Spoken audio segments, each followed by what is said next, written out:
Pluto is currently at 1 or 2 degrees of Aquarius. It's actually retrograding. It already passed once, and now it's on its way back, and it will pass again. And I happen to have my Sun and Mercury just in the opposite sign, on the other side of my chart. Mercury is about your voice. I don't find it coincidental that it was just after the first stage of this transformation I had the desire to go back and start my podcasting episodes. There's something there. And if you want to see the difference between my voice now and the voice before, check the last season's episodes. That is your best demonstration of what Pluto transit or transformation is. Of course, Pluto transformation right now is about my voice, my way of expression, and the stories I tell. That is Mercury. Mercury in your chart is about the stories you tell, how you tell them. Are you chatty? Are you more quiet? Do you prefer to be quick and glib versus a little bit more thorough and profound? That is all about Mercury. In fact, I'll give you something quick for you to check. If you have a copy of your chart, just look at it and find Mercury. Is it ahead of the Sun or is it behind the Sun? You will be able to tell by looking simply at the degrees. Let's say Sun is in 15 or 13 Leo away for me. If Mercury is in the smaller numbers, 10, 9, 7, it's ahead. If Mercury is in the larger numbers, 20 degrees, 25, it's behind the Sun. So look at your chart. If your Mercury is ahead in the lower degrees, ahead of the Sun, chances are you're quick to grasp new ideas. You are probably quick in school to do your homework, to learn new concepts. You probably even like taking classes. If you find your Mercury on the other end, behind the Sun, you still could enjoy your classes. I'm not saying you didn't enjoy school. Making such big pronouncements is dangerous based on only one symbol. We are multidimensional personalities here, and so there are a lot of factors why you could have excelled in school. But with the Mercury behind the Sun, your preference was probably to dig deeper, to have depth in your submissions, to take a little bit extra than your classmates, but to come with a very, very deep and thoughtful idea. So that's how it plays out. Not bad, not good. It's just a quirk in our personality.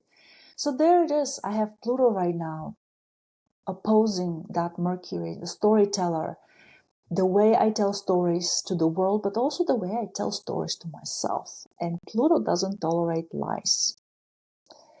It is all about the truth.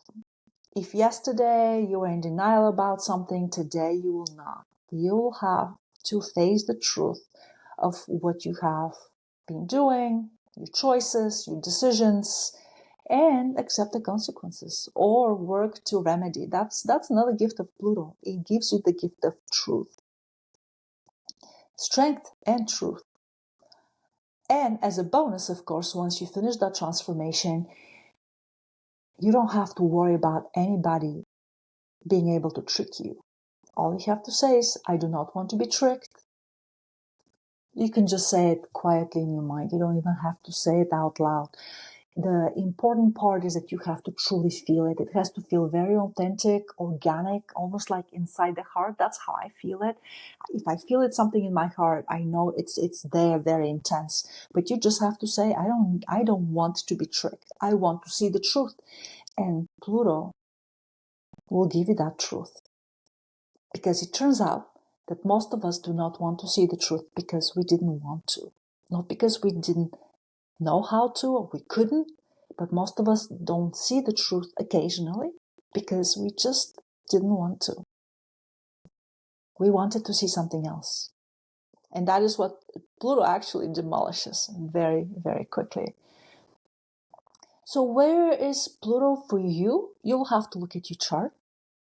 But I can tell you that if you find planets or even the angles, ascendant, midheaven, somewhere around the degrees 1 or 2 of any sign, right now, the chances are you undergoing a very, very profound transformation.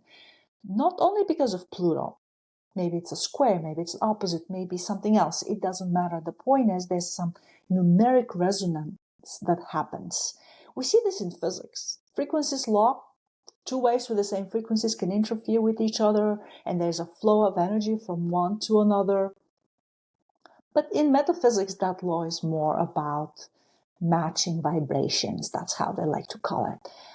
I don't put much difference or keep the boundary very thick between physics and metaphysics. So there it is, whatever you want to call it, resonance or not.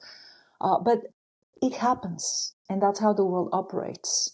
And so in that case, if you have anything, planet or angle, anywhere in those 1 or 2 degrees of any energy, Gemini, Leo, Aquarius, it doesn't matter, Taurus, through resonance, your psyche is feeling that Plutonian transition. But here's more. Not only Pluto is in those 1 and 2 degrees of Aquarius right now, but we also have Uranus in, I believe it's 1 right now, degree of Gemini.